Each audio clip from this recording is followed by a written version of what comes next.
the world's most dangerous fantasy football podcast. Chef and the professor. Highly disputed. Highly disputed. Let's have a drink and let's talk through it. Hey. Highly disputed. Highly disputed. Highly disputed.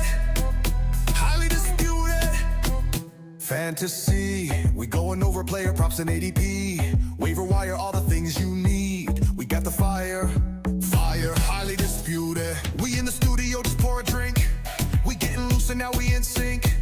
It's not unusual to disagree. Highly disputed. What's going on, everybody? Welcome back to Highly Disputed. I'm the chef. That's the professor. And man, did I make myself look like an idiot last time we spoke, Professor? Hey, you win some, you lose some. This is very true. You know, unfortunately, when I swing big, and I usually miss big. And we got it on tape. Shout out to the folks who said I look good coming out of the hospital. Shout out to the folks who diagnosed me with CTE. You know, y'all on YouTube are diabolical. Shout out to the listeners, though. Yeah. No, everything we're dropping is getting over 1,000. We're up to 30 subscribers. We're growing, and we're happy to have you on board. Hate it or love it. You know what I mean? All right. So let's get right into it. It's championship week, conference championships this weekend. And then last night we had a college football championship for the ages. That was a good game. Really good game. You didn't think it was going to be a good game? No, I thought Indiana was going to put a stomping, but Miami is a very well-coached team. And, you know, shout. Yeah. You know, I bet on Miami. I picked Miami. I thought it was a long shot, but I would have liked to see Miami fans show up in their house better than they did. I understand Indiana is a very proud organization. They got a proud alumni, but you should not get ratioed at home. Not a good look. Not a good look to the 305. I know it's beautiful weather. Y'all don't want to be in a stadium all evening. You want to hit the club, have a good time, but you got to show up for your guys. It was a sea of Hoosiers fans at Hard Rock. And I don't know how that if that affected the game much. I thought it was a really great game. I don't know. I feel like the national championship is typically pretty 50-50. I know it was in Miami, but you have to remember Indiana really has never been there before. Their fans were probably willing to pay quite the premium to go see their team play and win it all. Yeah, I think it was average ticket price was about $4,300. Yeah, so it's a chunk of change, and like I said, and like you said, people at Indiana, they're willing to pay for this. Yeah, they might. You know, hopefully they win another one, but they're hard to come by, especially in this new era. You know, you got to go see your team win. Yeah. Shout out Indiana. So let's talk about the game. First thing that stood out to me, pregame, Tom Brady down the sideline, Mark Davis with the Raiders down at the sideline. They're watching Fernando warm up. Pretty dominant first half by Indiana. Kind of bend but don't break defense for Miami. They held him to a couple field goals. Got some big shots on Mendoza that he took like a champ, which he is. Triple crown, Heisman championship, MVP, right? Mm-hmm. Pretty good. But yeah, he got bloodied up a little. Not much offensively from Miami, and I kind of noticed that against Ole Miss. It's Carson Beck's inability to hit intermediate to deep passes really kind of is a drive killer, because there's only so many times you can hand it off to Mark Fletcher or do a screen for Malachi Toney, but he couldn't really hit anything else. Well, you know, that's why he's a 7-year senior or whatever, you know, but he's a super senior. Yeah, they asked him about his class schedule, and he's like, I haven't been to class in 2 years. But Miami comes back. They get back into it, which I didn't think they would after that block punt. And shout out to Indiana special teams because they've been blocking punts all season. And that speaks to their coach and the coaching staff that he's brought in. Not that he needs any more accolades, but huge punt block in the end zone. And then my guy who I've been talking up all playoffs, Mark Fletcher, just ripped off. It was like a 57-yarder. Just took it to the house. This young man, he had like 400 yards just in the college football playoffs entering the game. So over 500 yards in the postseason. I think he just worked himself into the running back top 5 for this year's class. Needs to learn it needs to work on catching the ball, but big physical runner. Found out his dad passed away. They mentioned it on the broadcast. He still texts his dad every morning, and his mom won't fly. Apparently she's driven like 1,800 miles this postseason going to all his games. So he gets him back on the board. Then huge 4th down decision for Indiana, and Cignetti goes for it twice. Second time, it's a chip shot field goal, calls a timeout, and field goal unit trots out, and then he brings out Mendoza again. And that's when Mendoza did the 4th and touchdown QB draw, where he just, you've been talking about his running ability. That was a hell of a play. Yeah, and I think when I'm thinking about his running ability, kind of, we like to say this player is a poor man's whatever. He's like a souped up version of like Tim Tebow, basically, right? It's like he has that disposition, but you can just run him. I don't want to say like between the tackles, but kind of similar to Tebow. Like they're like just Iron Men in there, and they're very athletic, but then they're not. It's not always that super obvious. But he's just so much better at the passer. Like this is a high comp. He runs almost like Josh Allen. The way he just is absorbing hits. I mean, I know that's high praise. I think more like Tebow, for me at least. But he kind of like what we talked about earlier. Like he's just kind of, for fantasy purposes, it's I don't really see him missing as a prospect, especially with him being like 6'4". You can do the RPO. 6'5". You can do the RPO. I don't want to shortchange him. So it's like there's no shortchanging this man anymore. He's answered the bell. Yeah, and I keep saying it's a weak QB class. It's better than last year's class when we got Jackson Dart out of that one. So like you can say it's shallow. I'm not gonna say it's weak. If you get one really like a top 12 QB out of dynasty purposes or even redraft moving forward, to me it's not a weak class. Well, I think we'll talk about him more as a dynasty prospect later in the show, but that was you remember that USC Texas championship with Vince Young and Mark Sanchez? Mm-hmm. Yeah, and Reggie Bush. It was they called it 4th and touchdown, where Vince Young basically rushed it in. That's what that looked like to me, because he got the first down, like spun off 2 other guys, and then just absorbed 2. And this is not, it's a college defense, but Miami's defense is putting lickings on people. Like this is not a soft defense, and he just absorbed those hits, held on to the ball, extends and gets into the end zone, and just tremendous effort. It shows you the kind of heart and leadership this guy's going to bring to your program. But then my other dude, who I've been talking up all college football playoffs, and that's number 10 for Miami, just runs a little drag route, and he takes it to the house. And that kid, he's special. He's going to be special. He's got a ways to go till he comes out. But, man. Yeah, you got to keep doing it. Was that the first time you watched him live? Live, yeah. And what'd you see? I mean, like you said, he's special. It's just... Yeah. I've liked a few prospects after their freshman year, and I'm not sure how they are going to pan out. Yeah. I would see different position, but Nick Singleton was a beast his freshman year, and I really, but Nick we'll see. Singleton. Yeah, our RB for Penn State. Oh, yeah, he's coming out this year. He's a senior this year, but Well, his freshman yeah.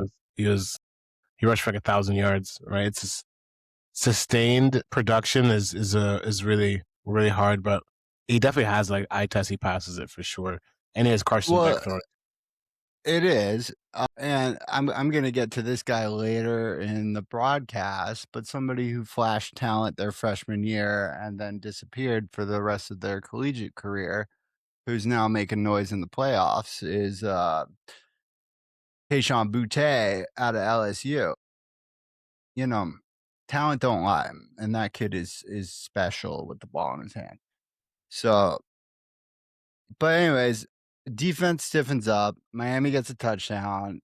It's a 6-point game with like a minute 42 left.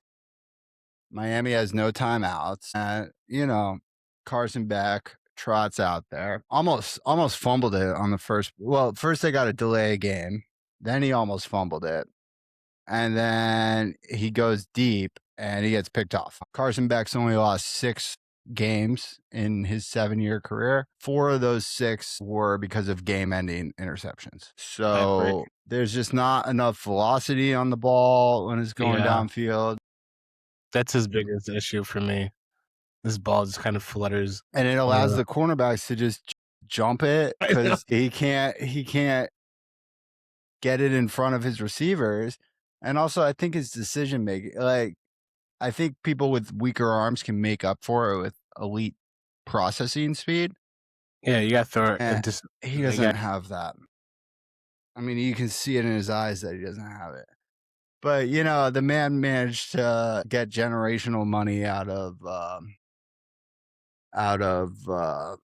Miami. his collegiate career. So good for him. He stuck around for the glory days. Yeah, and glory days and the glory holes with his girlfriend. Well, we got to edit this out. Abigail Danger, or the cameraman caught her on ESPN. Okay, pretend what? I have no idea who that is. Let's keep it going. The ESPN obviously did because they put her on there. Yeah, so. But he has a real chance to get drafted late. I don't think he's going to do much as a prospect. I don't think he's going to get drafted. Yeah. And if he does, he's going to go Stetson Bennett, like just into practice squad obscurity. Don't take Carson Beck. Shout out to the Hoosiers. Yeah. And I'm not trying to hate on Carson Beck. I just don't see him getting drafted. Like, Jameis Winston was QB3 on the Giants this year. Jameis Winston's way better than Carson Beck, in my opinion, is going to be in the NFL. And it's like, it's competitive to even have a backup role in the NFL now. A lot of washed out starters are just saying, screw it, I'll take QB2. It's decent money. It'll be tough for him to get a spot. Coach, or do you have any other takeaways from the game before I talk about my guy Signetti? I think he's I think the NFL should come knocking. I think they should. For Signetti? Yeah. Actually, for both coaches, to be honest. But yeah, for Signetti, for sure. Did you hear? Remind me Miami's coach again.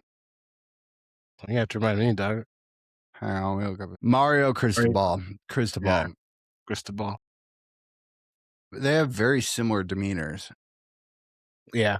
Very similar demeanors. So Cristobal actually played college ball at the U with Fernando Mendoza's dad. Oh, really? Okay. Pretty crazy. And he's making $8 million a year, so only 2 more than Carson Beck. Yeah, I guess I don't know what the NFL coach money is right now, but I do know that you can get fired after a year or 2 and still get paid on that 5-6 year contract.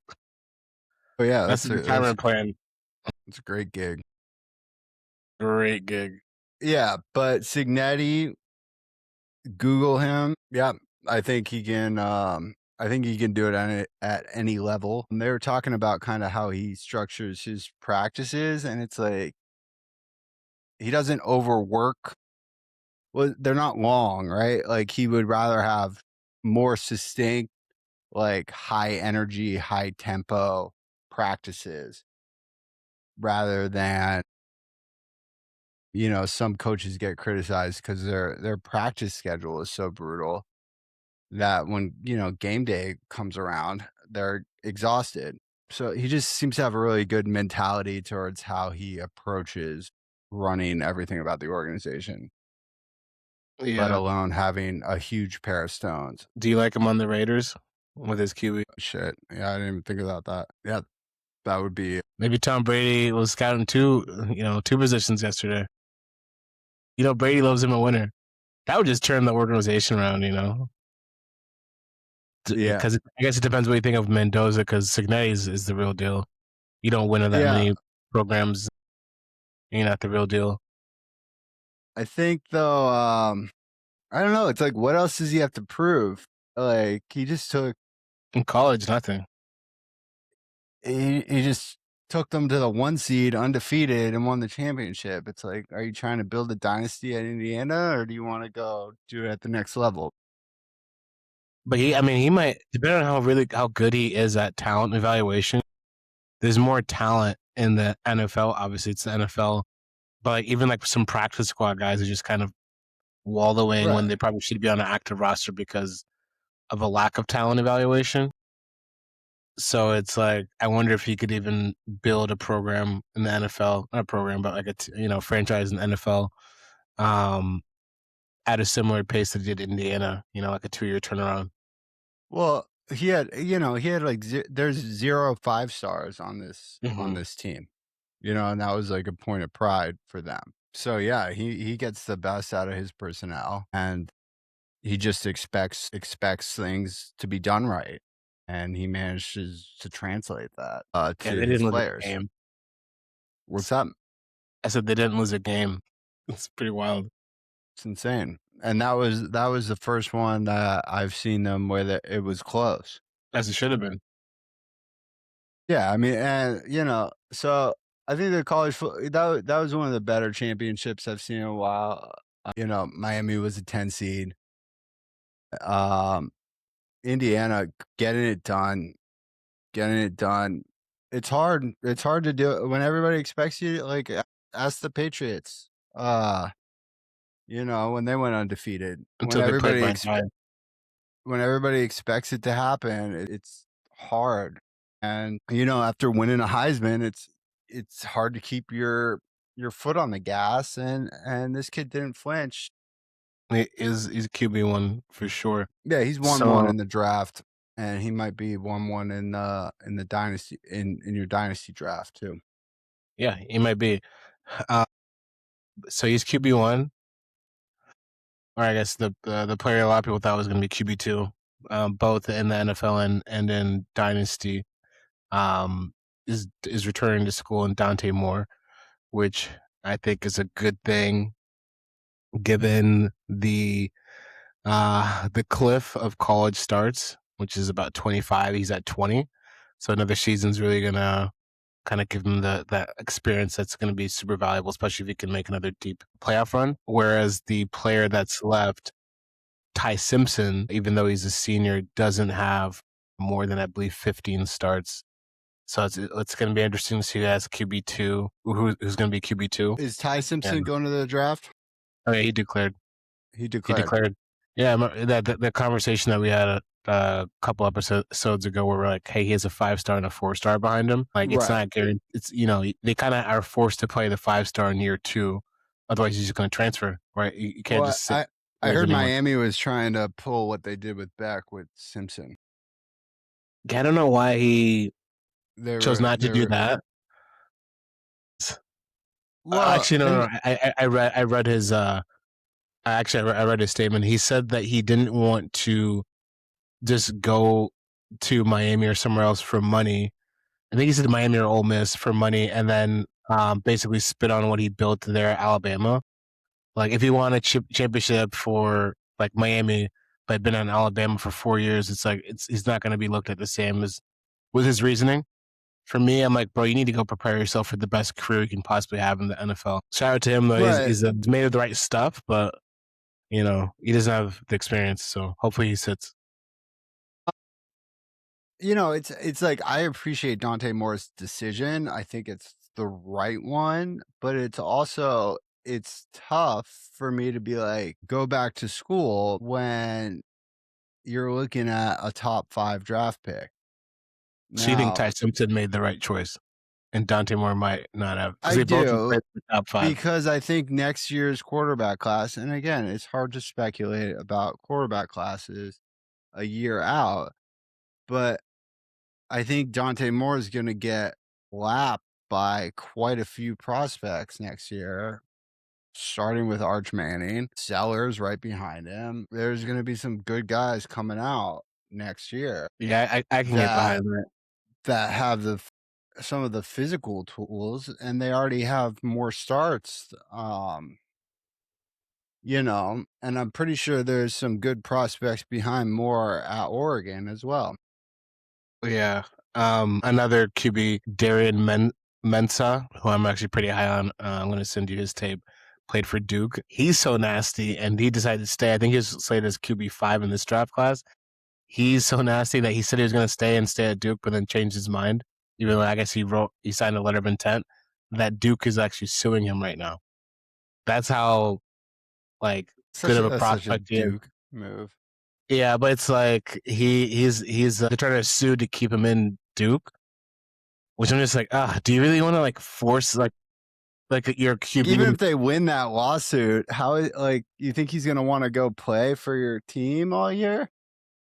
But I don't feel bad for Duke because they're underpaying him. They're paying him like $1.9 million. Like he's probably right now. He's definitely top 5 QB in college right now. But let's say Duke wins the lawsuit and he has to go play for them next year. Do you think he's gonna be excited about that? No, he's gonna be like, y'all just sued me. Yeah, it's bizarre. So we'll see what happens with that. But I agree with you. Who knows? Dante Moore is guaranteed number 2 overall, and he could end up I don't think he's guaranteed number 2 overall next year. No, he might even be guaranteed first round. Look what happened to Drew Aller. Cade Klubnik. And that's why it's hard to criticize guys like Anthony Richardson. Probably had better. I think Carson Beck had probably a better market last year than this year. He was draftable last year. I'm done with Carson Beck. If I don't have to see his face again, that will be good. Carson Beck. Too much. I don't get it. It's too much. No, I feel that. Yeah. Anything else on college? Trinidad. What do you think about Trinidad? I think Trinidad Chambliss is going to take one of the biggest leaps, and he might end up going in the first round, late in the first round, early second round, if he has a strong pro day, combine, Senior Bowl. I could see second. I could see second for sure. He doesn't have the starts at the Division I level, but just with how weak this class is and how strong he finished this year, I think he's going to make a case. And I know what kind of Ty Simpson's game is. I think Trinidad has a much higher ceiling, but also, a way lower floor.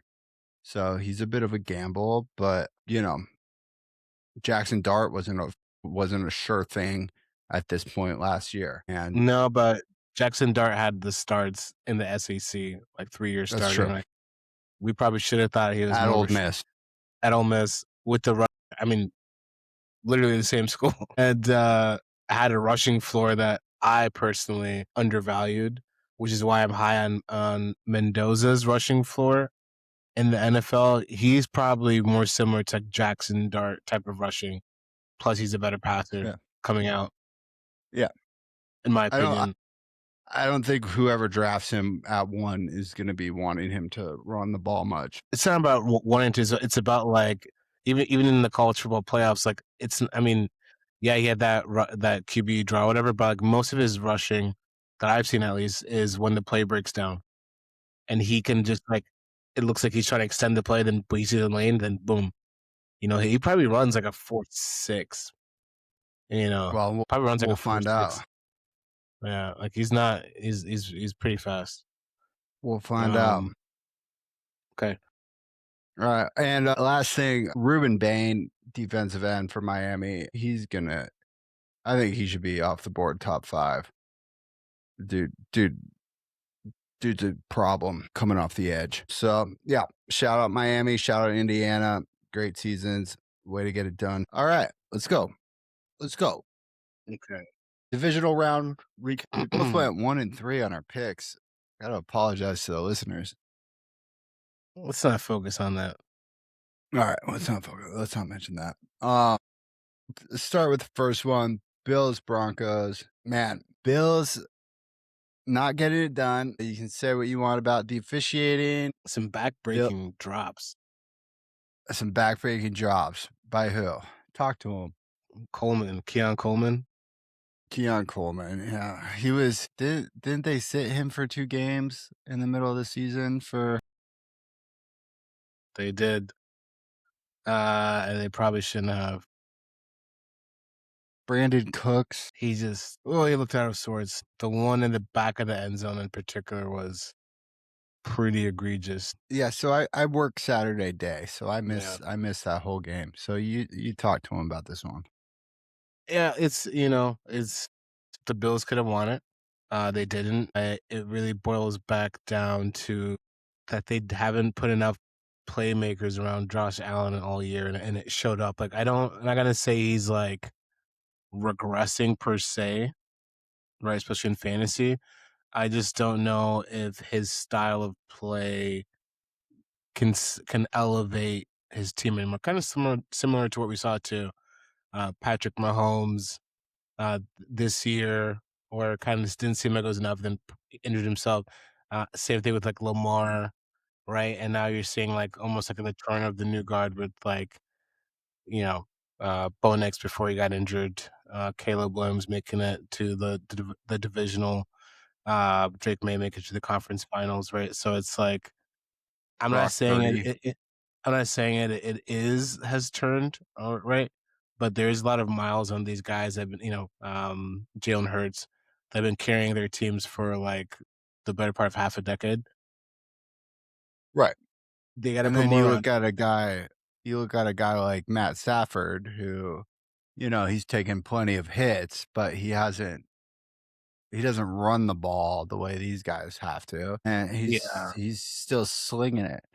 But yeah, I agree that ever since Steph Diggs left Buffalo, they Yeah. never really got a Address that. wide receiver for Allen, and that's been a problem. They do this thing where they bring in a veteran. They did it last year with Amari Cooper. They did it this year with Brandon Cooks, who had the ball wrestled away from him on that interception. Just trying to get it for the cheap, a premium position for the cheap. It's not happening. Stop it. Right. Shame on you. And what's interesting to me, and I said Sean McDermott was on the hot seat this year. You did. Very early in the year. But it's odd to me they promoted their GM to basically president of football operations. When outside of James Cook, they really haven't there's no playmakers on the offense.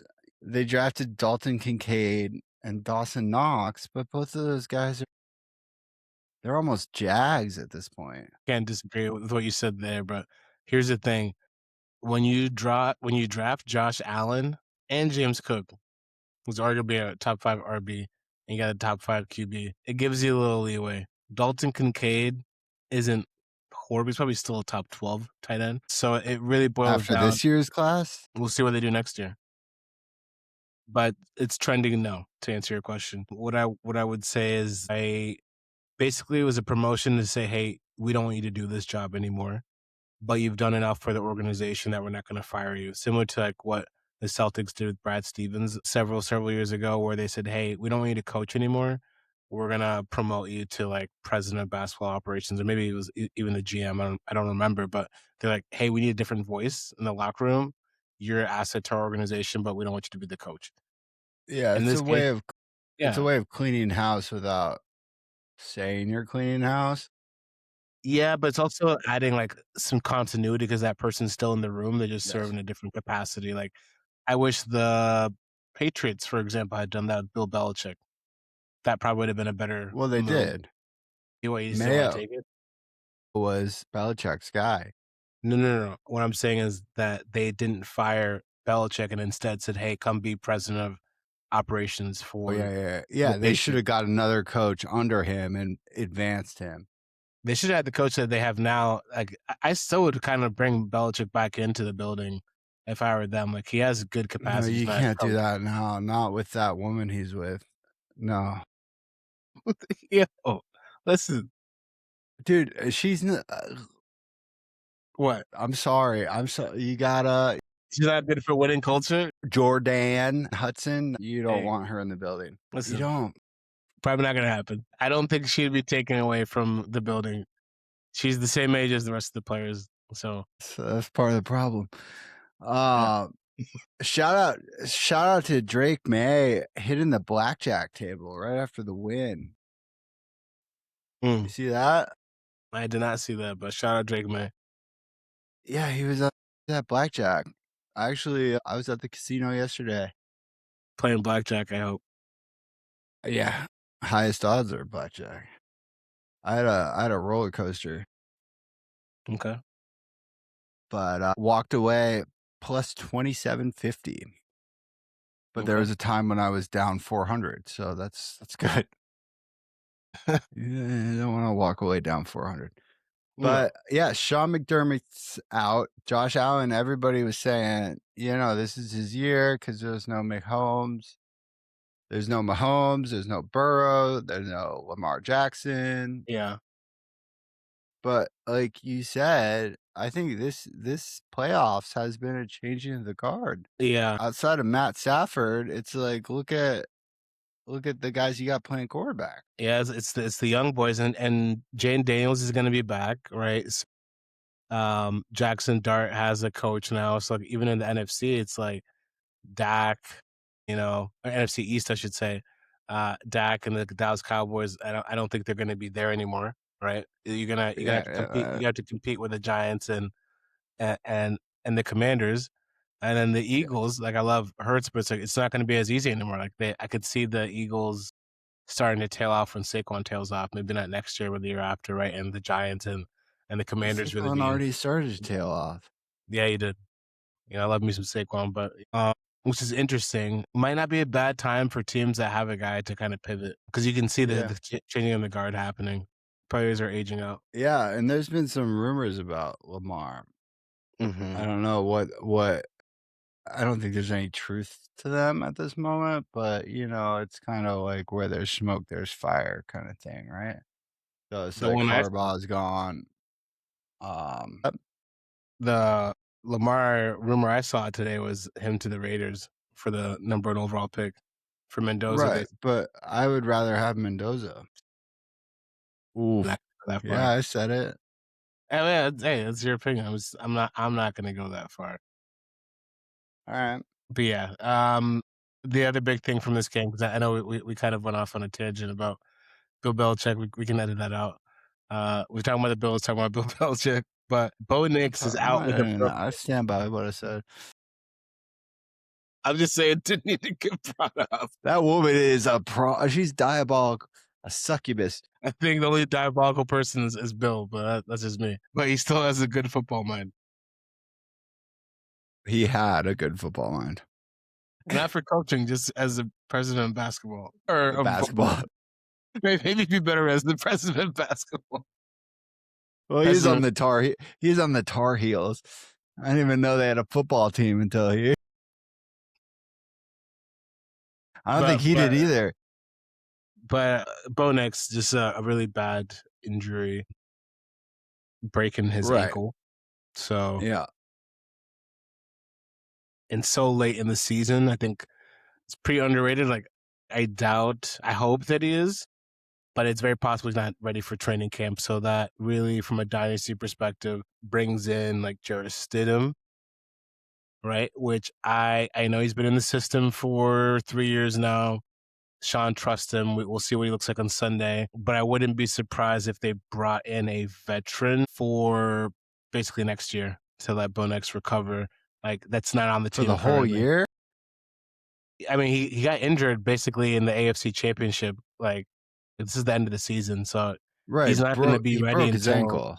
Yeah, that could be Yeah. a tough injury to come back from. He's not. He's not. I've never broken my ankle.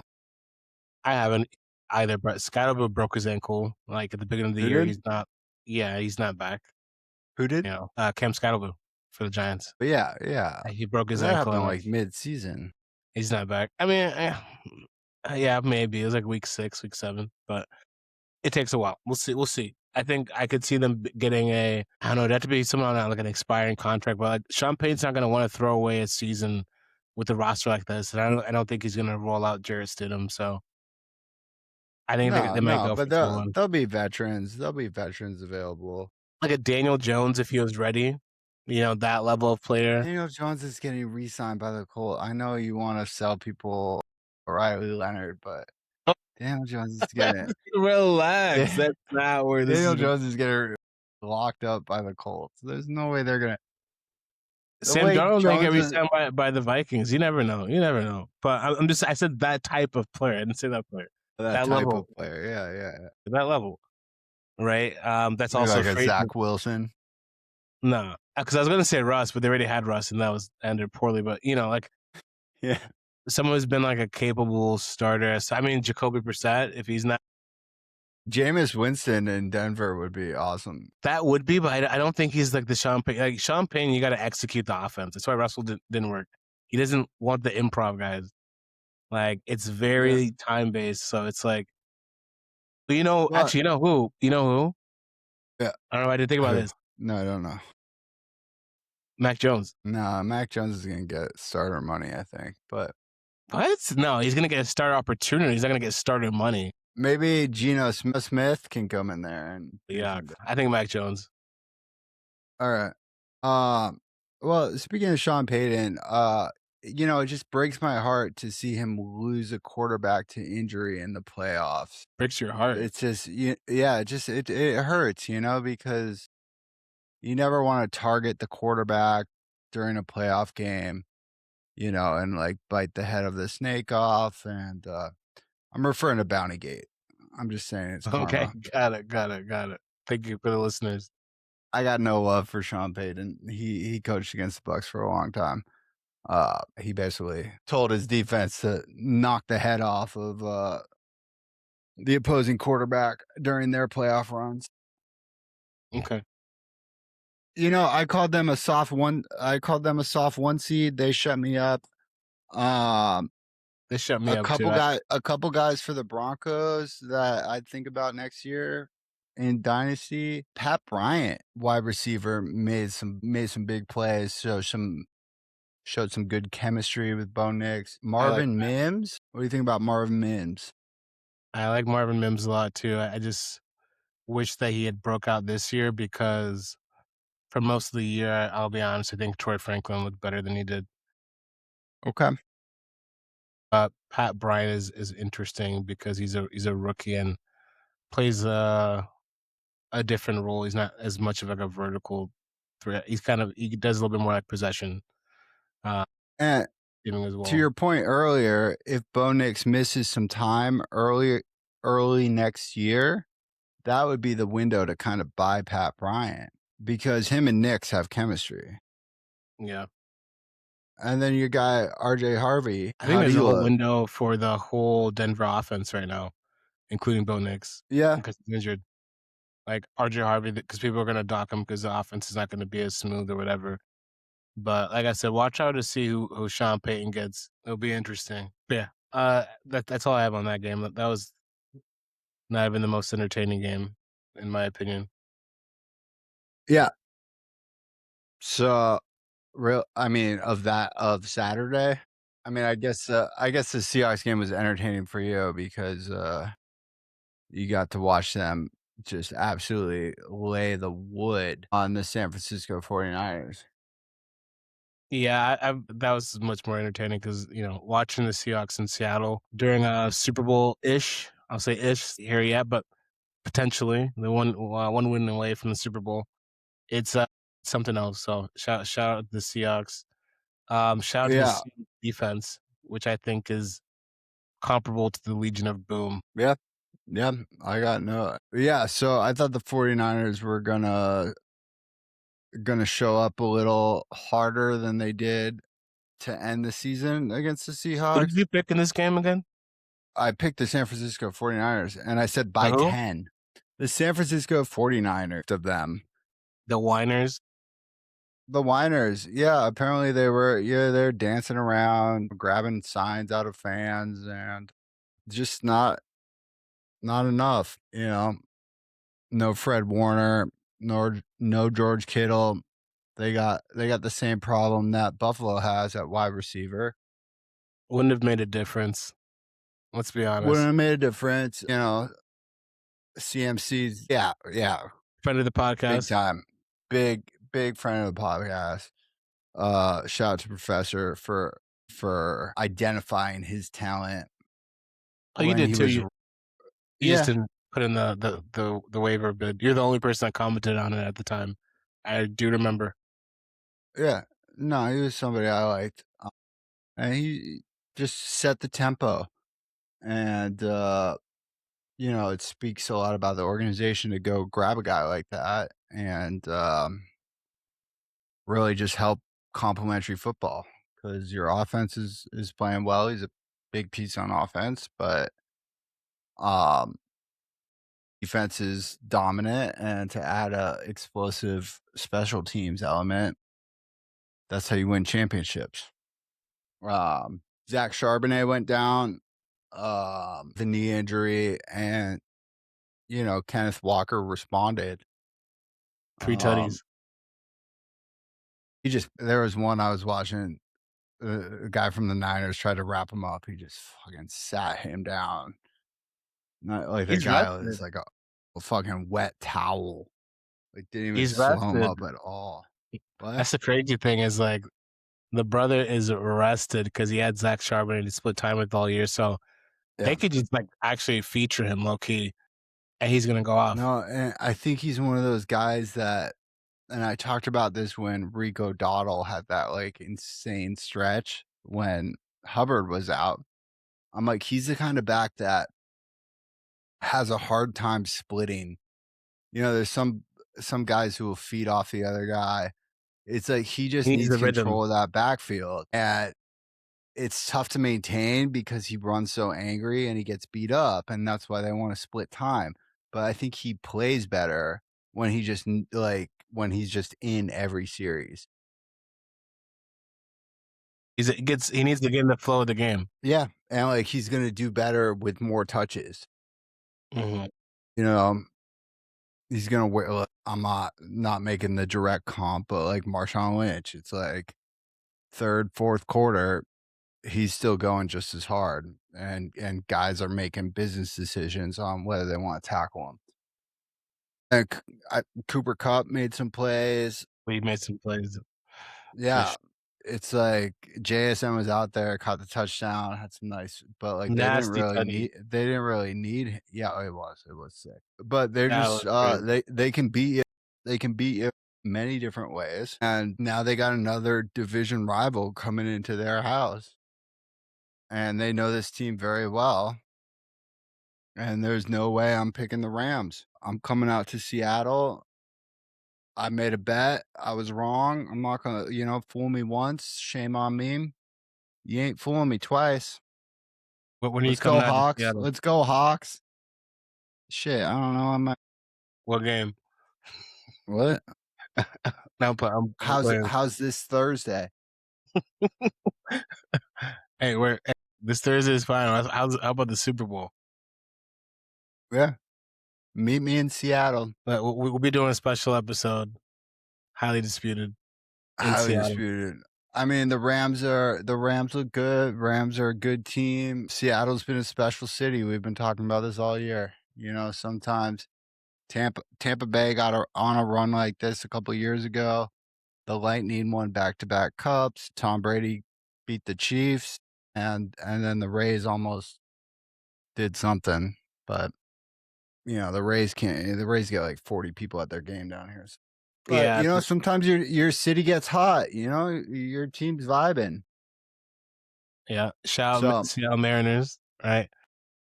They got close to the World Series, but yeah, the Seahawks, The city shows Close. up. And like I said on the previous episode, bring back the Supersonics. Oh, yeah, bring him back. Bring them Bring him back. back. Bring them back. Right. Just dominant. 49ers don't have enough. It didn't have enough to keep up.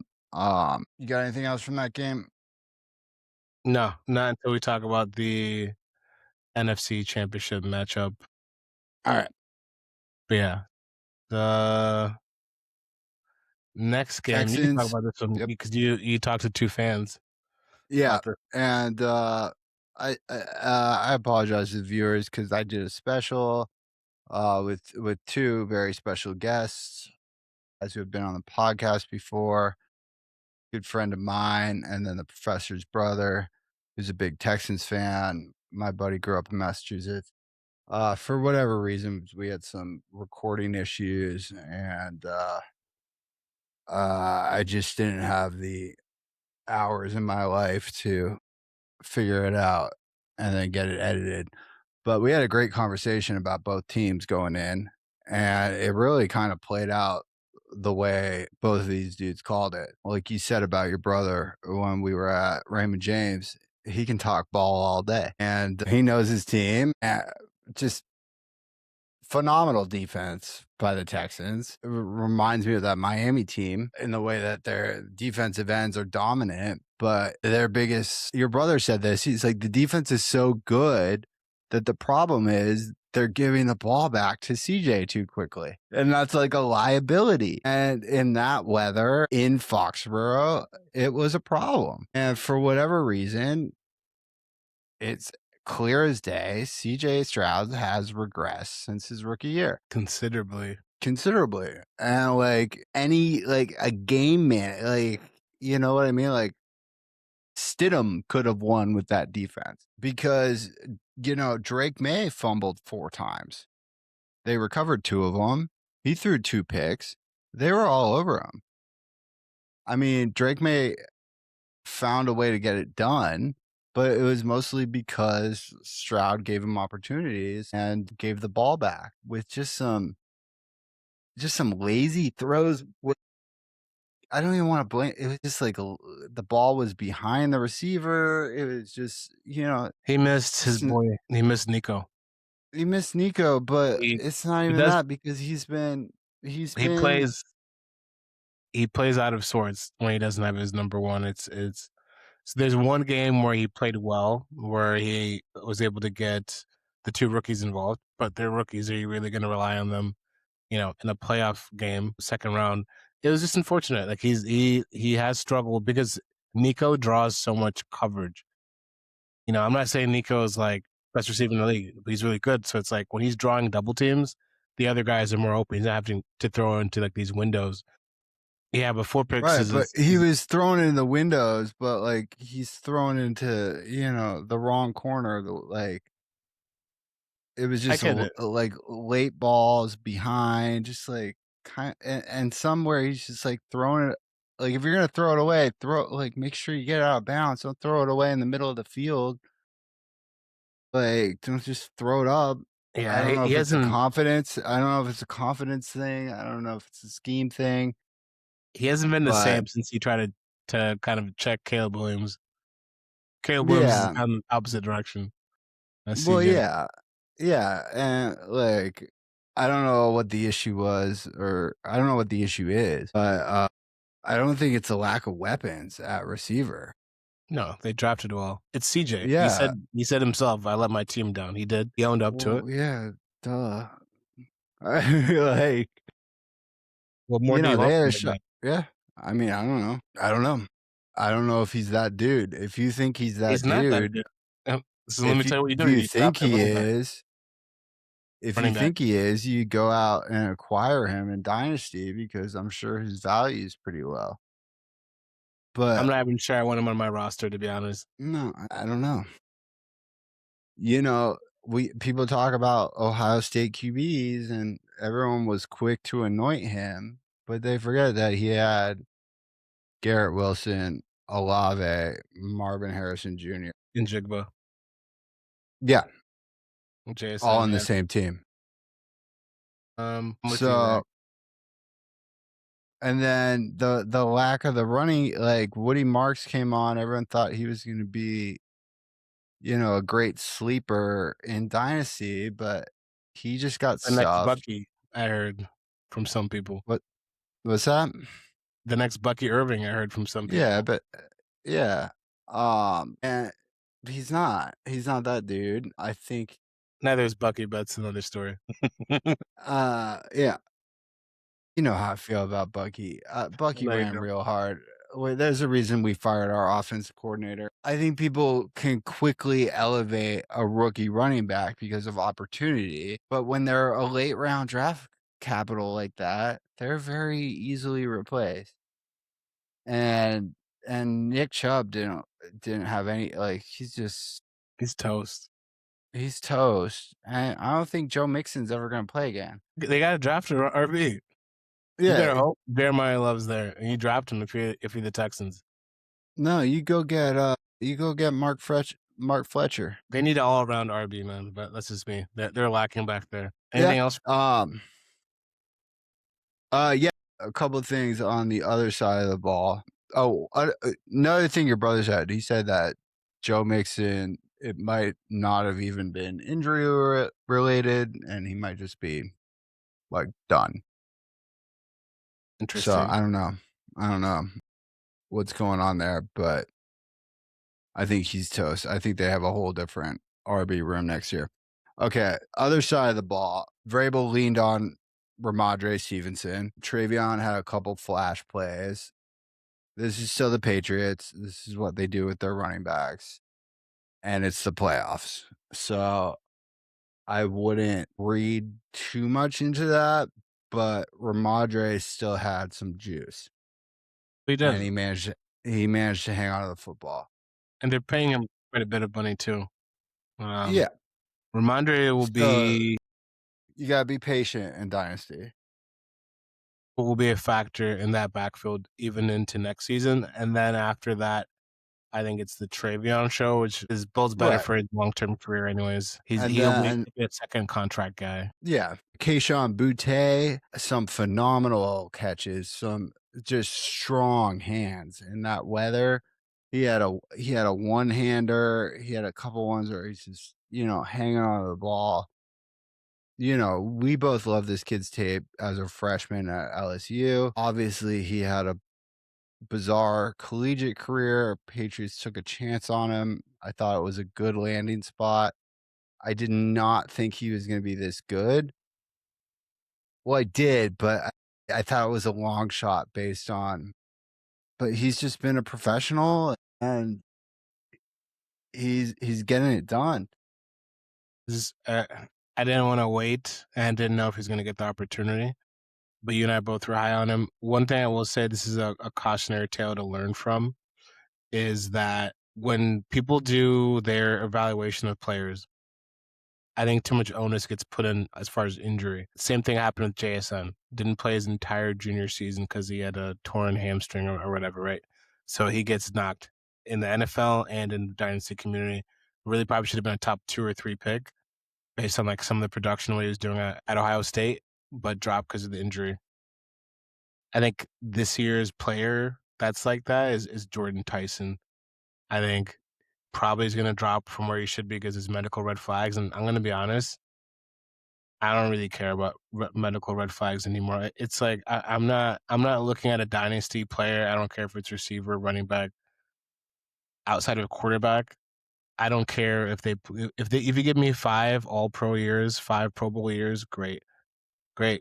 Most of the leagues that you're in that people are listening right now aren't even going to last, 6-7 years anyways. Like what are we doing? Like when you see the talent and the production is there, like over analyzing injuries, like technology is getting better, medical technology is getting better, people are recovering. Injuries happen. It just gets docked too much. Like if it's like in the junior, or Trayvon Henderson was docked because of injuries, like in the process last year. It's like, Sure. I think too much onus is being put on it. Well, there's also different degrees of injuries, right? Mm-hmm. So there are like, look at Jonathan Brooks. Like he was somebody who, if you get 2 or 3 ACL tears, that's even with technology a tough thing to come back from. So consistent injuries, I agree, would be more of a red flag. Right, but if they're different parts of the body, if they're kind of freaking like Yeah, there's freaky versus you have to kind of distinguish, on a case-to-case basis. You can't just write somebody off. knee stuff should be a little bit, I guess, more concerning of the latter. But like some of these like broken ankles, stuff like that, it's like it's freaky. It's unfortunate. Like hammies, stuff like that. Like Jason has looked at to have figured it out as far as like his college injury, but sometimes I literally think they're like, hey, like I put out like Carnell Tate, for example, was held out the last half of this year. Injuries, he slid. Torrey Horton, someone I'm high on, slid because of injury. It's like What do you at mean some Carnell point, Tate slid? he's sliding right now because of the injury that kept him out. Like if he had played like the entire Tate season, or Tyson? well, both, but Tate also has missed time. Like he Oh. missed like I think the last 3 or 4 games. Because I've seen Tate start to go before Tyson in some mock Yeah, drafts. well, Tyson which I thought was is slipping the interesting. most because of Yeah, injury. But I'm but I saying agree with Tate you. would be the one wide receiver one. I think if he had played the whole season, which he didn't. Right? It's like right now it's I mean, it's a toss up. It's kind of pick your poison with the receivers. Well, I think it's kind of like last year's class with Tet McMillan and Mbuka. You got the bigger, stronger versus the more polished, pro-ready route running specialists. So, yeah, I think they're both great prospects, I do too. but there's some things you can't coach, and that's being, 6'2", 6'4". And I love Tyson's route running. But anyways, we're way off topic here. Yeah, We're still talking about Keyshawn Pats Booth. Texans. Yeah. No, and like shout out to him for like I picked him up in the 4th round. I dropped him. And that was my bad, bro. My bad. I dropped him like 3 times and picked him back up. My bad, because you're balling. You are balling. Also, shout out Steph Diggs. You might be going to a Super Bowl. I'm not saying it, but with Stidham in the way, I like the Patriots way more. I think it's gonna be Hawks Pats, I do and too. Steph Diggs is gonna be in it before the Bills. I like the Hawks being And- the Pats. That's my take. And yeah, hell of a game for the Patriots, but that Texas defense is nasty, and it's a shame that their offense can't complement it. All right, and then Sunday night game. This was a great game, and we've been This a was the big best fan of the game. Bears. This We've is the been a best big fan of the Bears over this podcast. Shout out to Chicago. Every time we post anything with Bears content, it gets clicks. People in Chicago show love. So we're still a big fan of the Bears in this podcast. Ain't that right? Got my Bear colors on right now. Bears. Hit him with the Bears. That was the Bears. There it is. Ben Johnson's getting a lot of criticism for not going for 2, this and that. Listen, you think you're lucky stars, you have Ben Johnson. The Bears, Yeah. no one thought they were going to be in that position. Also, Caleb Williams, I know he threw like a boneheaded pick at the end of the day. I think he was on him and his receiver were on the same page. That's experience. He's going to get better. That was on. I watched that. That was on DJ It Moore. looked like it was on DJ. Yeah, that's what some of the announcers said. They said you're always supposed to cross the safety's face. Like it shouldn't even be in a position where like that. The thing about Caleb that's just fucking like he gets in these situations where he's like 20 yards behind the line of scrimmage. Like, how the fuck did he get out of there? And he just throws a strike. Yeah. That throw And he does it on like fourth down. It's like 4th and 18 to like hang in the game, and he just hits Cole Kmet of all fucking people wide open back of the end zone. I Dude is ice cold. didn't realize He's how got- crazy the throws he made were in college until this postseason run. Like, he has the best arm in the NFL. And I don't think there's any other QB that could have made the pass that he made, like off his feet, 2 rushers in his face, flick at the rest back of the end zone like on that. his I'm like, back it's foot. ridiculous. But Ridiculous. like, I think he it's was like airborne. to make a throw like that after doing all that shit, and the place that he just dropped it in a bucket for him. It wasn't like Komet had to stop and he got it in rhythm, and it's like you can't coach that. I really think they didn't think he was going to be able to get the ball back there on 4th Who, down. the too. defense? Yeah. Well, at that point, the defense, the play's been going on for 12, 13 seconds. The defense doesn't know nobody knows what the fuck's going on because he's scrambling around back there. I mean, the only other guy, Kyler, when he was healthy, could do a little of that, but he's not. Like maybe 25% of that. He's not the prospect. I'm not. I know. I'm not I agree gassing with him you. up. Actually, I agree with you. I know him. Caleb can do that, but 35. Caleb can also beat you with just give me the rhythm. You know what I mean? He can just run the offense too. It's like Kyler needs to play that hero ball. Caleb only does the hero ball when he needs to. I think Ben Johnson coached that into him. So shout out Ben Ben Johnson. Ben Johnson will continue to coach. So Bears, y'all had a great season. City of Chicago, they stood up for your guys. Gave him a big old applause, even in a loss, which I know means a lot to these young men, especially. There was a whole debate going on when they had Justin Fields, if they should go draft Caleb, and yeah, it's over. There's bros getting their nails done. Yeah, shout out to in the Chicago. bros getting their nails done. Yeah, get your nails done. Get yourself a pedicure. Shit, yeah, take care of your take care of yourself. It just shows your lady, your significant other, she does you gotta put some work in. Put some money into the economy. It just shows the effect that Caleb Williams has on the city. He's gonna be a baller for a long time. I think he's special. He's special, and I'm gonna double down what I said at the beginning of the season, which is that after this season, his year 2, he will be the best QB in his division. I believe that. Well, I'm willing to take that up a notch and say that Caleb Williams has the potential to be the best quarterback in the league. Like in year 3 next year? Yes. Yeah, I could get behind that. Because it depends what this old guard looks like, but I don't know, Patrick Mahomes off of injury, it's not that far. I don't care. I don't care what they're marketing me. This, he's gonna rocket pointing up.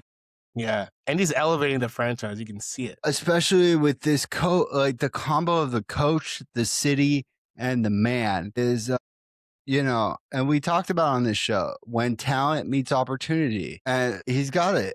So, and they got pieces around him. who I think his ceiling could be is prime Aaron Rodgers.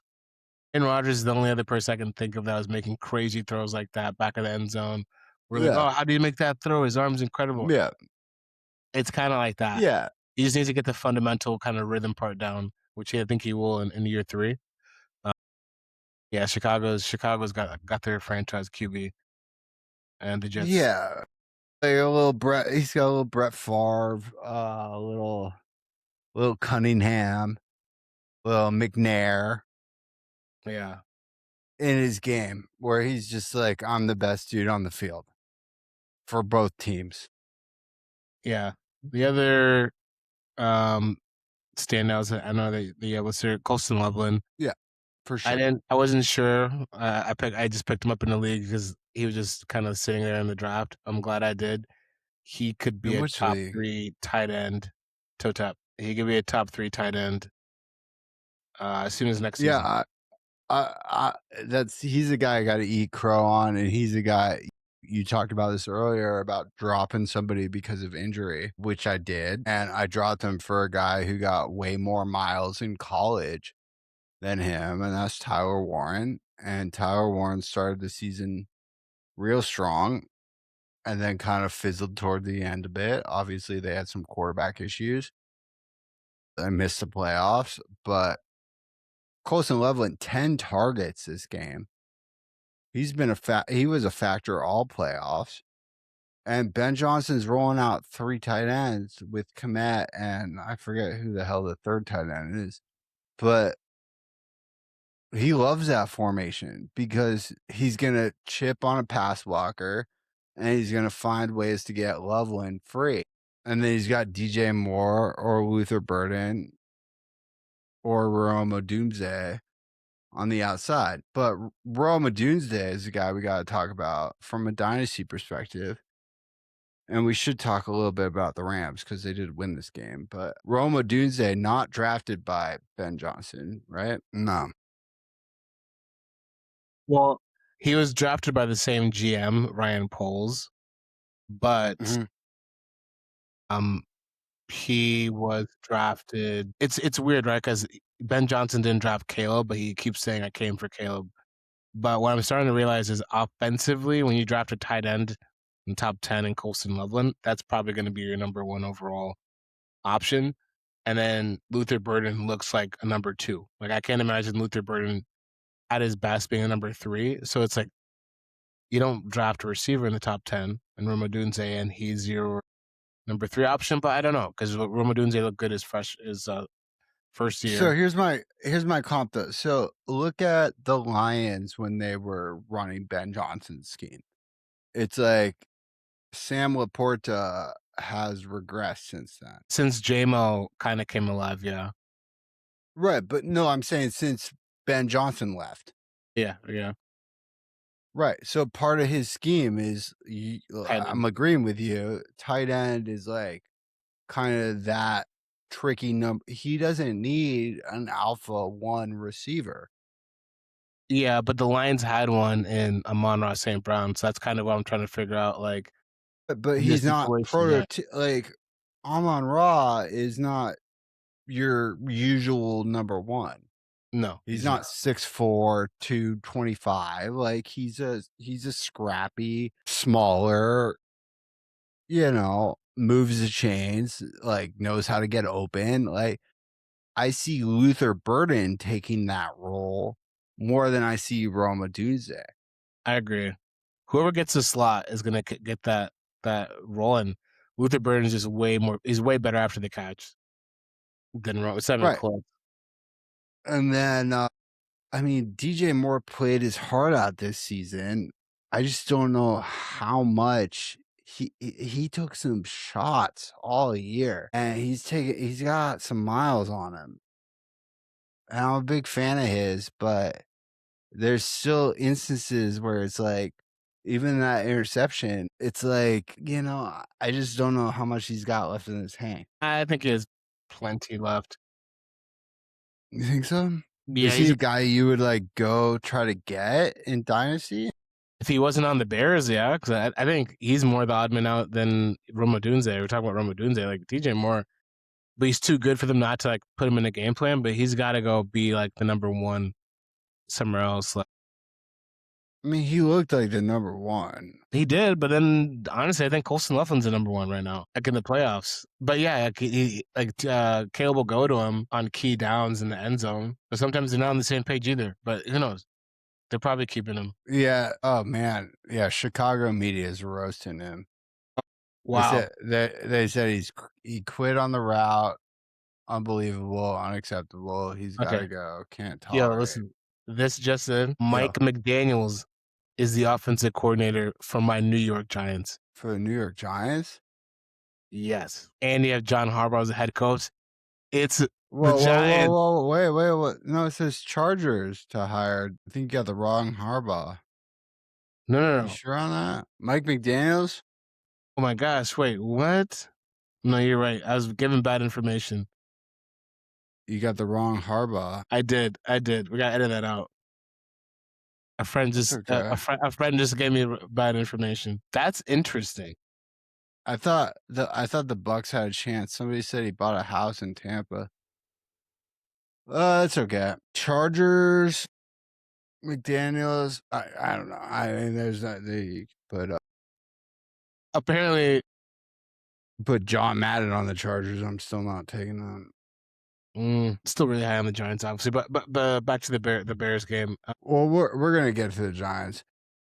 The Bears. Yeah, sorry, bad information there. But It's okay. Sometimes you get bad sources. Yeah, we're going to cut this source out of had to put him on pause during the podcast. So Pause.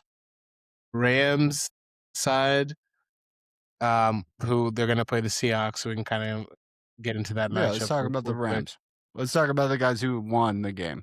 Yeah. I think Stafford's still top 5 QB. Let's talk about Stafford for a bit. Yeah. Because we're a dynasty show, and he's 38, 37? Mm-hmm. How people have been, there was a whole issue with, I picked up Jimmy Garoppolo. I thought he wasn't going to play with all the back shit. He didn't miss a game. He didn't miss a beat. Are you buying Stafford in dynasty? No. If you needed somebody? No. Okay. He might retire. If they win it all, there's a chance he just calls it after this season. But there's also a chance he could play for 3 more years at an elite level. It's a gamble, and I like gambling. He has the talent too, but I'm just betting that he's in LA. He has a family. Like, there's just other things that go into it. Like, it's kind of tough. Sure. I don't think playing in your 40s is the new norm, and he took a lot of punishment in Detroit. He did, and we talked about that. Yeah, I think that has probably aged him quarterback. I mean, he almost didn't. He had back problems already. Like, come on, like, you don't mess around with the back. But so it's just, the reason I say that though is because I remember Tom Brady won the Super Bowl for Tampa, and that would have been a great time to retire. And then he got us to the NFC Championship, and then his wife, who was sorry I keep bringing up wives, but that's his part of the package. For his wife that he brought up, but yeah. Yeah. Wait, is Jordan? Oh, okay. Smart man. That might be the smartest thing he's done this year. But Giselle was like, I'm going to divorce you if you play another season. And he came back and played another season for the Bucks. Yeah, I don't think Stafford would make that same decision. And Tom Brady's just a sicko. He's married to one thing, and that was the game of football. That's right. Goddamn right he was. I mean, man, I watched an advertisement with Stafford from his Georgia days, and I'm like, holy, like that was like, it's like watching TV from the 70s. You know what I mean? He's played for a while, but he's played for I'll embellish him. It's like I'm 36, so he's a year older than me. It's like, Jesus Christ. I'll embellish. If I would guess, I would put out it. So if he says he's coming back, I would send a second, nothing more, and you're not going to get him for anything less. Yeah, that's fair. I'm just saying, if he says he's coming back, yeah, he's a rental. I'm not sending it first. He's a rental, but everybody's a rental in fantasy football. Yeah, everyone's a rental. People regress like CJ Stroud. You rented him his services for his first year in the league, and after that, you weren't getting the same QB, right? There's very few year in and year out, like just top 5 QBs. Very few. Josh Allen. But like, I feel like the dynasty community has been like just look at the dude who has him in our league. We've been so ready to.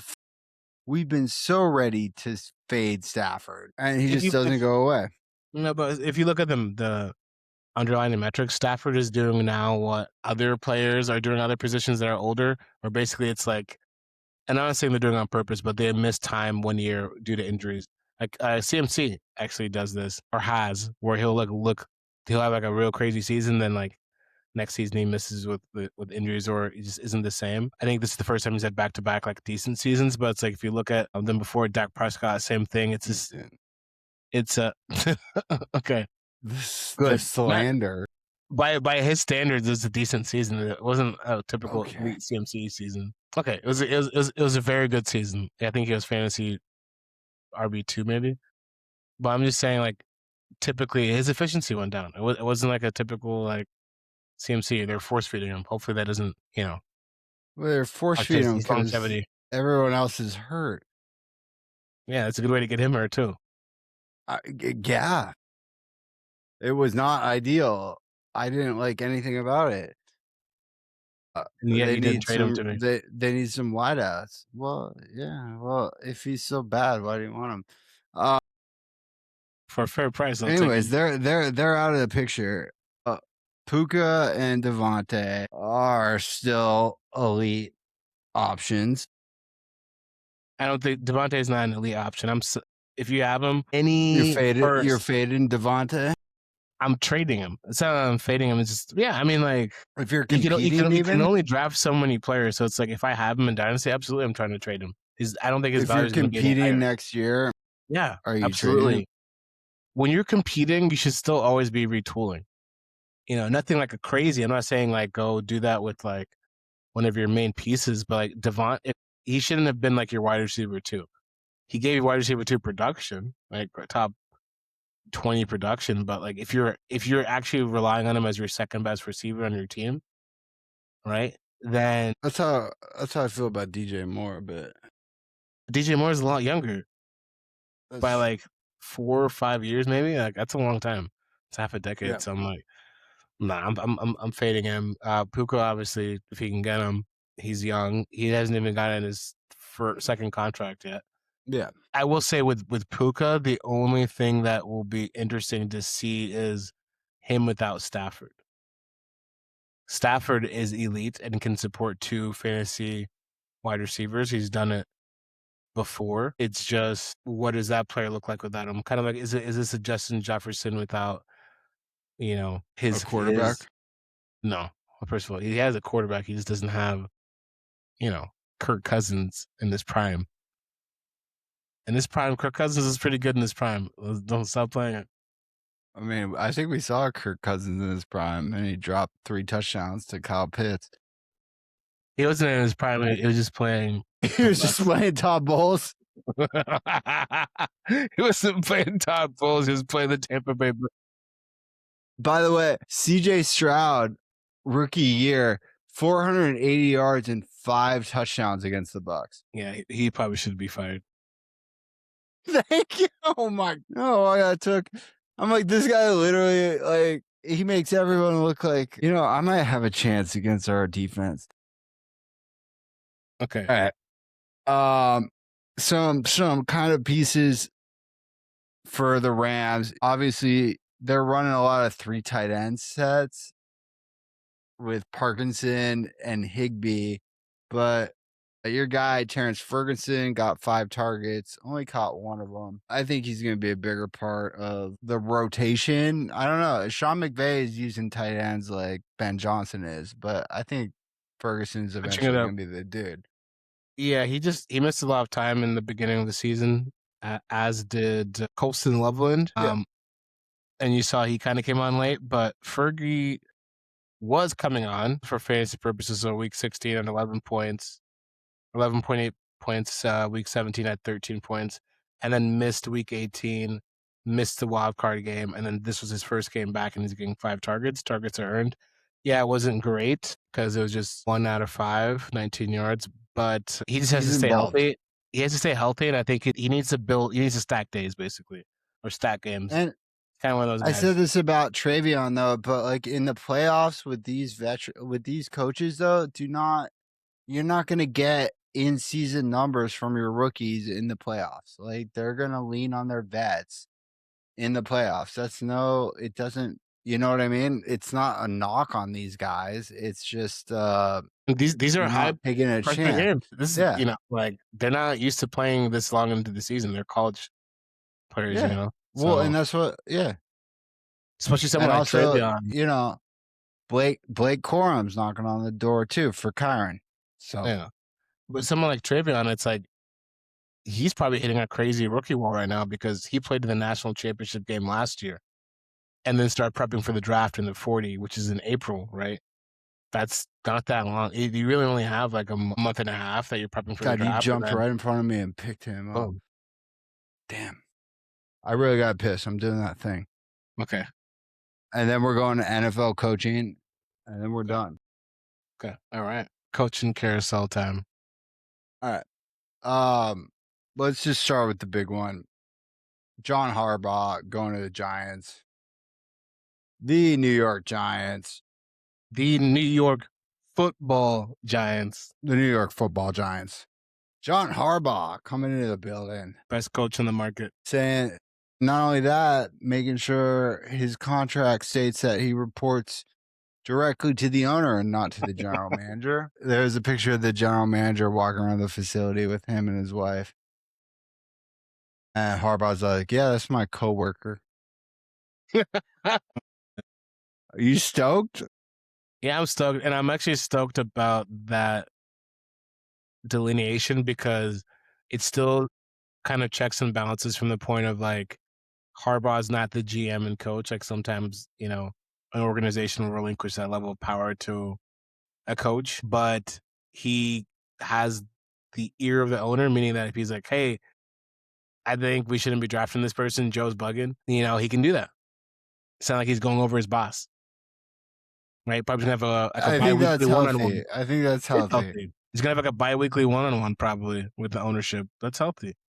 Like he's a football brain. That's why he's in the building. You got to be able to. He's in the building. You know, you don't need that middle level management. I mean, no offense to your GM, but it's not like y'all have had a lot of success recently. And if I'm Joe, it's like, dog, do you really want another person to like report to and babysit? No, it's at the end of the day, I think John is gonna have a larger voice of like, yo, I have a scheme. I want to run my scheme. Sometimes you gotta get the player to fit the scheme. So if Joe's like, hey, he's probably gonna save his job. Yeah. It's like, hey, we gotta get best player available. He's like, yeah, exactly. If done right, it could save everyone's job. So, but I can't knock Joe, and he didn't get fired because he got Kim Scatterboo. He traded up and got Jackson Dart. He drafted Malik Neighbors. Sure. You know, like he inherited Andrew Thomas, who was great. Kayvon Thibodeau and Evan Neal haven't really panned out, especially Evan Neal. But what about that other rusher you got last year? Rookie? Yeah. Or are you talking about free agency? Rookie, I mean, he didn't have the best stats, but he had an impact. It was kind of like a. He had presence. Yeah, it's kind of like an assist. But no, he's I would say it's hard to make an impact as a year one defensive end. Yeah, I'd say it's too early. But I mean, Cam Scatterboo. I think we love Cam Scatterboo. Is I think Joshin's had more hits than misses. Unfortunately, his miss was very early in the draft with Evan Neal. But who's Evan Neal? He was drafted as a tackle, offensive tackle. He's supposed to be the future right tackle. Supposed to have a bookend with Andrew Thomas, but he didn't pan out. But the line looks pretty good, actually, all things considered. So, yeah, happy that we got Harbaugh, best coach on the market, unless Signetti is available. Well, and obviously, like props for him, the GM, for bringing in Jameis Winston and Russell Wilson. Yeah, great QB room for a young quarterback. Yeah. Great cheerleader QBs. But I think this elevates everybody on the Giants offense going into next year. Would you agree with me? Yeah, absolutely. Oh, I guess, I mean, yes. I want to see what they do at offensive coordinator. I'm hearing they might be bringing Minkin from Baltimore, but we'll see. Yeah. But I also think it elevates like guys who you drafted who kind of fell off, like Hyatt and Wendell Robinson splashed a bit. But I think you're gonna see more production out of those guys. In addition to the jump you'll see from Neighbors, which will be Wendell looked really good. He's definitely good enough to be a number 2. I know they have us drafting another wide receiver. If we do, then great. Wendell will be like a really, really good 3. But what draft pick you got? I believe it is number 4. 3 or 4. Pretty good pick. Yeah, because it's Raiders and the Jets. Number 5. Damn, we're in conversation for the number 1. We got a number 5, so that's probably in the realm of any Yeah, receiver. but I feel like y'all always do that. So Walter has you taking Mansour Delane, quarterback out of LSU. Let's see who Charlie's got. I think He's got the Jeremiah same Love's thing. nasty, but they're not gonna do that. I know you love They're Scalaboo, not. but Well, 3 I don't down. mind. Good Yo, deal. y'all do whatever you want. I mean, if you took Jeremiah Love, I just okay. I I think they like have him Charlie. number 6. I like Charlie Campbell's. Charlie Campbell's have you taking Caleb Downs from Ohio State, and that's Well, best player. That's best player Yeah. available. That dude's been a problem. I brought him up at week 1. This season he's gonna be all pro. Who is his top 5 right now? Charlie Campbell. Yeah. He's got Top 5. Mendoza. Let me just I can do this. We got this. You see that? Mm-hmm. Mendoza, Simpson.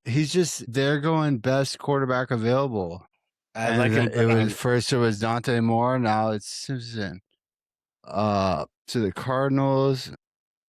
Man, David Bailey. It's hard for me to see him going over Bain. Damn, Tyson now. He had Jordan Love to the Commanders. Now he's got Tyson to the Commanders. Jeremiah Love. Yeah, I'm sorry, Jeremiah Love. Jordan Tyson. That would be great. Jane Daniel does need another wideout. Ooh, to the Saints. And he's keeping Sadiq to Kansas City. There must be a lot of chatter about Sadiq going to Kansas City, but I don't know if I'm all in on Andy Reid's draft picks as of late, to be honest. It's crazy. He's got Delane down here at 13, and then Walter has Delane going number 5 for the Giants.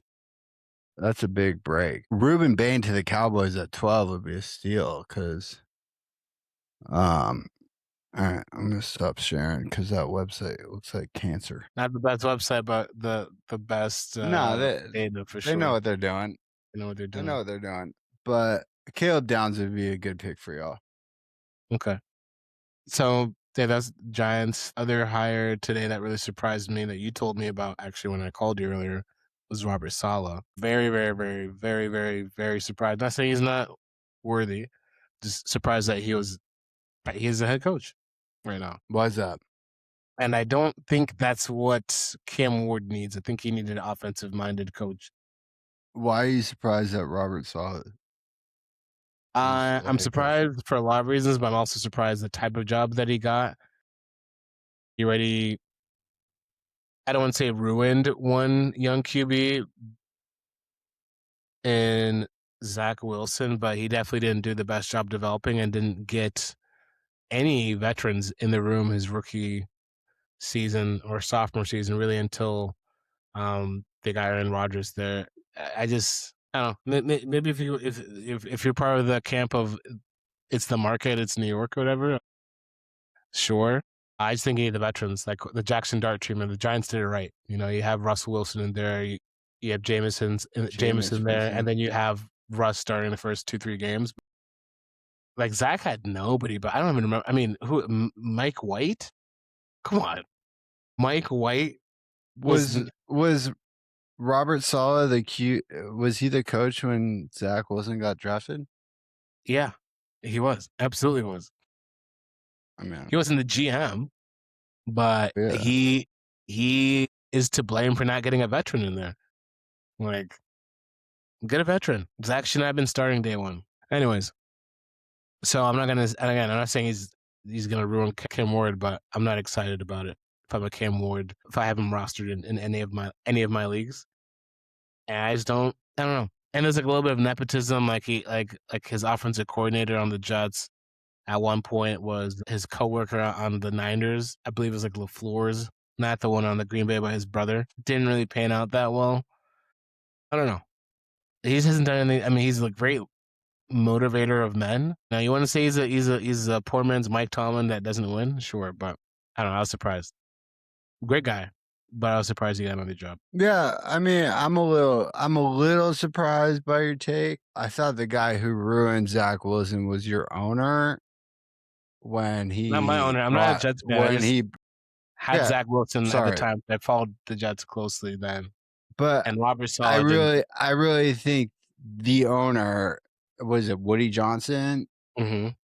He Still got is. a little too involved, and he gave, when he made Saleh fire his OC to bring in Aaron Rodgers' boy, But this was is his name? well after the fact that Zach was ruined, right? This is 2 Was years he after. ruined? 2 years after Zach had started. This is after Zach had started for 2 years. So let me. I'll explain it because I got Zach early. Right, but Zach. So they went 7-10 his second year. That That's wasn't not- all Zach playing That's though. not terrible. What? No, that's not all Okay. Zach. That was partly the Mike White year. So Zach is like he's in his 5th year right now. Yes, 4th year was benched behind in Denver. Right, year 3 was benched behind Aaron Rodgers. Right. Have Year you ever 2, just considered that Zach Wilson isn't a good quarterback? well, he had to be pretty good to get drafted number 2 overall, right? And at that time was Is that true? Because look at this draft. What about this draft? Like if Ty Simpson goes number 2, I like to talk about drafts that have actually happened, not what's projected, because that can change. Okay. So if Dante Moore got picked 2 overall, does that mean he's a good quarterback? He didn't get picked 2 overall. He was projected, and now he's back in college. Last year's 2 was Jackson Dart. He didn't go 2 overall, but he was the second QB taken. The year before that, 2 overall was Jaden Daniels. The year before that was CJ Stroud. So it's like, generally speaking, CJ had a great rookie year. I mean, CJ, you can't compare CJ and Zach. Again, I think Zach was ruined, personally. By Robert Saleh?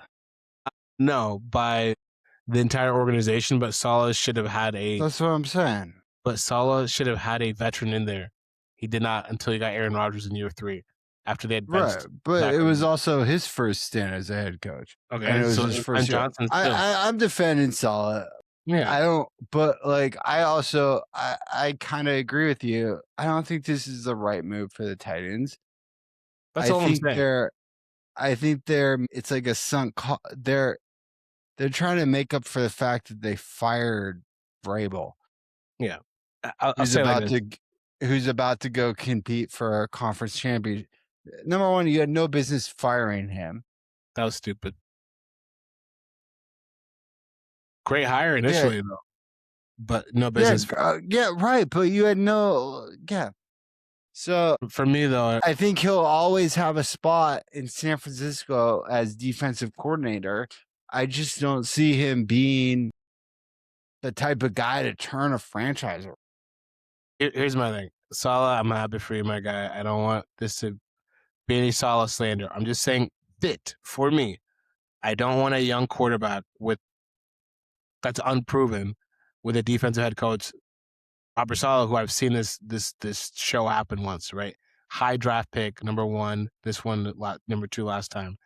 Only difference is the market. What I want to or would have loved to have seen Saleh as a head coach, I'm not saying he should never have gotten a job. Was I surprised? Yes. I would have liked him on the Steelers, even with Aaron Rodgers, someone he had coached already, but like a team that's already built. He's, like I said, like for defense. For defense. Built for defense and like has veterans. Like he's not. I don't really need him or want him there to develop anything, right? Like what I would have liked to see from him was to just double down with San Francisco and be like, all right, Kyle, let's go win a championship. Because I think that's the mentality that San Francisco needs. Because it seems like when one of their guys gets an opportunity, they jump ship. Yeah, because they're getting opportunities. It's high profile. What I'll say is I would right, but nobody wants to go win. Like they got knocked the fuck out to your Hawks. They weren't close enough for Saleh to stay for that. Not for head coaching. He's not gonna. They come far and few between. What I wanted to see him do is get a really good offensive coordinator like a Cliff Kingsbury, someone that's probably not going to be looked at for like a head coaching role, but has proven twice now that they can develop young quarterbacks. Kyler Murray, rookie season, sophomore season, Jaden Daniels, rookie season. So it's like, why would they should have hired They should have hired Cliff as head coach. It doesn't matter what they should have done. He's not going to get a head coaching. I mean, maybe he does. I hope if he does. But if Mike McDaniels can be an offensive coordinator, or is an offensive coordinator, Cliff Kingsbury is going to be an offensive coordinator. Yeah, he was offensive coordinator last year. What I'm saying is, like, I can't see him getting a head coaching job when Mike McDaniels doesn't have one. Apparently, Mike McDaniels pulled himself out of the Browns head coach. Mike McDaniels is going with the OC Yes, job with the Chargers. and he pulled himself out of the head coaching, like, decision Well, that's a making. smart move. for the That's a Browns. smart move. Yeah, probably. Nobody wants to be on the Browns. You want to go coach the Browns? No, not really. Like my initial instinct on this was not a great fit. Either a lateral move for the offense or a downgrade for the offense. So I don't know what they're doing in Tennessee. Let's move on because it's not another one which I thought was weird. Josh Hales, defensive coordinator for the Packers, hired in Miami. Yeah, I'm not gonna lie. It's just that's it, right? I didn't even know who he was before he got hired. Yeah.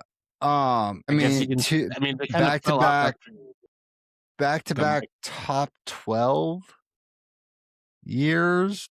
I mean, we saw the Packers defense. They were fine. They were kind of bad after they Micah were Parsons went down. fine. But I don't know, to go from a really offensive focused guy to it's going to be a hard transition, and you got to fade some of the personnel for Miami looking at next year, I think. Yeah, I'm fading everybody not named Chan? Basically, yeah. If you're not named Yeah. Devon Achane, like, you're getting faded. Yeah. Do you think Tyreek? What do you think he's gonna? Is he toast? Was he going the Joe Mixon route? He's not toast. I just don't want to really evaluate him until he comes back healthy. Apparently, he had some comments about Mike in his exit interview. I didn't really read up on what was said, but I don't know. I'm not really worried about Tyreek. Tyreek just needs to get healthy and keep it about football right now. Yeah. It seemed like Mike McDaniels had a really rough start to the season. He got a bit turned around, and now he's going to be with Harbaugh and Justin Herbert in Los Angeles. And let's see how they do. But yeah, Jeff Hafley. It's kind of just they're going to probably have a new quarterback. It's just it seems like a weird shift to go to defense for that team in terms of identity, because they ship most of their good defensive players off. But hey, we'll see. We'll see. Atlanta Falcons hired former Browns coach Kevin Stefanski. I really like this. I think that's a good hire. I like that hire, even though it's in division against me. I like Stefanski. I think he's going to have Raheem Morris was a defensive head coach. I think if you're the Falcons, you need to lean offense because that's your strength. Yeah, that's the strength of your team, clearly. Right. So I like the move. My only question is at quarterback. It's going to be, excuse me. There's no question. Like, Penix is injured right now. So we have to go Kirk. And Kirk has experience running this offensive system. So he was his coordinator on the Vikings for a little bit. Stefanski has experience working with older quarterbacks. Yeah, I guess. So Flacco. That's fair. Flacco. Yeah, you're very, very true. Just really quickly, I sent this to you. Baker was fired up about this because somebody tweeted out Falcons head coach Kevin Stefanski had a dumpster fire at quarterback in Cleveland. Baker Mayfield and Deshaun Watson failed, which started a chain reaction to 11 other starters. And Baker tweeted back, "Failed is quite the reach, pal. Still waiting on a text call from him after I got shipped off like a piece of garbage. Can't wait to see you twice a year, coach." So, love that. Let's go. Yikes. Let's make Baker mad again because he plays better when he's mad. Well, he didn't play very good this season, so hopefully he gets mad. Yeah, he wasn't mad. Everybody was ready to give him the MVP after 5 weeks, and he took the rest of the season off. All right, so that's it on hires. Arizona's open. Baltimore's open. Buffalo's now open. Cleveland Browns are open. The Raiders are open. And the Steelers are. I think Sean McDermott's going to get a job. Yeah, because there's so many openings still. Quick. Mike McCarthy's being tossed around. Not the Mike McCarthy again. I've had enough of Mike McCarthy. Joe Brady is a hot candidate. Buffalo Mike Bills McCarthy. OC. I really like Brian Flores interviewed with the Steelers. Yeah, he did. I think that would be a sick fit. It'd be a great fit. Just, maybe drop your lawsuit against the league to increase your chances. Yeah, this is like we said earlier about Duke suing their quarterback. Not a good look. But I like the Steelers. They're the ones that kind of implemented the Rooney Rule. They've always done things a little bit differently. I just wonder what Flores brings differently than Tomlin did. I know he was kind of under his wing. I'm just wondering, Flores is a little bit more unknown as far as his. I allegedly he was rough around the edges, but that's coming from Tua, so who knows? Tua had some Right, questions. And that locker room was a mess. Yeah, but I feel like Pittsburgh. I think Flores is actually from New York, but Pittsburgh is probably more of his style, closer to his family. Right. Versus South And Florida. it's just it's up to the Steelers. Do you want to go that route where you're building on defense? The Buffalo Bills, that's got to be the most attractive job opening. Yeah, not the Giants are filled for sure. Yeah. But not entirely. I think the Raiders. Yeah, the Raiders are great, but they have the #1 pick for a reason. They got the cap room. Well, they got the #1 overall pick. Yeah, they have $100 million in cap space, but they have the #1 overall pick partly because of Pete Carroll, and partly because Geno Smith was so bad. The QB play was bad. Brock Bowers was injured. This is a team that can turn around and be a playoff team. As probably even as soon as next season, because the Chiefs are. But Buffalo is consistently. It's very rare that a consistent contender has a head again, coach but they're regressing. The dog. I really think we're undervaluing Vrabel's addition to the division. That guy's the best coach in the division, and it's not even close. Sean McDermott was the best coach in the division by default for a little bit. Now it's Vrabel, and it's not close. You know whose name I've heard spring up for Buffalo? Dayball. The original Josh Allen maker. That's who should go there. Mm-hmm. I've been clowning on him, but that might be a good fit. That'd be a great fit. He deserves a head coaching job more than some of the guys that people are talking about. I'm just gonna be honest. Jeff Hafley hired. I would take Dable over Bowles. Fuck, dude, I'd take anybody over Bowles. Look at me going on top Bowles. You wouldn't take anybody. We did just get we hired the Steelers special teams coach.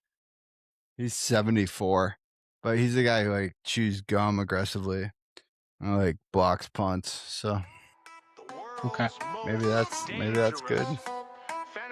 Anything you wanna wrap up with? I think we both said we got the Pats Hawks in the Super Bowl. Yeah. Yeah, Pats Hawks Super Bowl. I got the Hawks winning. And who knows? You might be here for that. I should be. I'm with you. I'll take the Patriots. They were my pick from a while back. Mine were the Rams, but I'm not picking the Rams. I'm not picking against them. No, you can't pick that. Let me just take a Super Bowl odds really quick. Probably the Seahawks. Look at FanDuel. Oh, yeah, the Seahawks are favorite. Plus 140. What's up? Sam Darnold is favored right now. Shout out to Sam Darnold. Damn, NFC. Whoever's coming out of that game is favorite. Yeah, the As it Broncos should- are limping As in. it should be. Yeah. And Broncos aren't doing shit. I'm surprised they got one game. That looks about right. I would say if I had to pick somebody, I'm staying with plus 240. But hey, Hawks fans, get your bets in at 150 while you can. Elysian Brewery, shout out to Seattle. Shout out to my man, the professor of Dynasty. What's happening? Good show, Chef. We're And you're wrapping it cooking up. We're Scooping them wrapping it up. We're wrapping it. Wow, you're playing around with it right now. It's a little bit. The Seattle Seahawks. Go Hawks. Let's go, Sam Darnold. All right, man. Good show. Nice talking to you. You called it. And I'll see you next time. All right, brother. You take care. Have a good night. Maybe in person. Maybe in person.